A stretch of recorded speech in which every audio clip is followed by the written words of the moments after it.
ఈ మధ్యకాలంలో panchayat voter list వార్డుల విభజన ప్రక్రియ పూర్తి చేసి పంచాయతీ అధికారులు ఓటర్ లిస్టును పబ్లిష్ చేయడం జరిగింది. దీనిలో భాగంగా బోగోలు పంచాయతీ, బోగోలు మండలం, బోగోలు మేజర్ పంచాయతీ ఓటర్ లిస్టుని పరిశీలించగా ఈ ఓటర్ లిస్టు మొత్తం కూడా అస్తవ్యస్తంగా, ఒక ఆర్డర్ లేకుండా, ఒక పద్ధతి ప్రకారం కాకుండా అధికారులు వారి ఇష్టం వచ్చినట్టు తయారు చేయడం జరిగింది.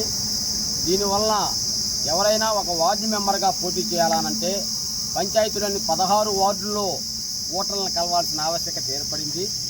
మేము ఈ సందర్భంగా ఈరోజు గ్రీవెన్స్ డే సందర్భంగా స్థానిక తహసీల్దార్ గారికి ఒక వినతి పత్రం ఇవ్వడం జరిగింది. ఎందుకంటే రేపు ఉత్తరోత్తర ఎప్పుడు ఎన్నికలు జరిగినా ఈ ఎన్నికల్లో పాల్గొనాలన్నా లేదా ఎన్నికల్లో ఓటేయాలన్నా ఎవరి ఓటు ఎక్కడుంది, ఎవరి ఓటు ఏ వార్డులో ఉంది తెలుసుకునేటం చాలా కష్టం అవుతుంది. ఒక ఇంట్లో ఓట్లు 2-3 వార్డుల్లో, అదేవిధంగా ఒక వీధిలో ఓట్లన్నీ తీసుకుపోయి చిందరబందరగా రకరకాల వార్డుల్లో వేయటం జరిగింది.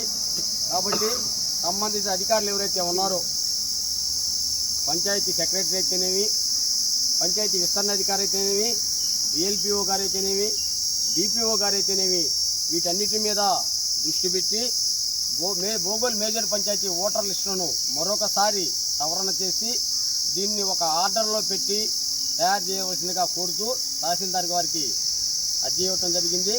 తహసీల్దార్ గారు సానుకూలంగా స్పందించి దీనిని సంబంధిత అధికారుల దృష్టికి తీసుకెళ్లి ఈ సమస్యను పరిష్కరించాల్సిన చెప్పడం జరిగింది. దీనిని ఎంత త్వరగా పరిష్కారం చేస్తే అంత మంచిదని చెప్పి సందర్భంగా తెలియజేస్తారు.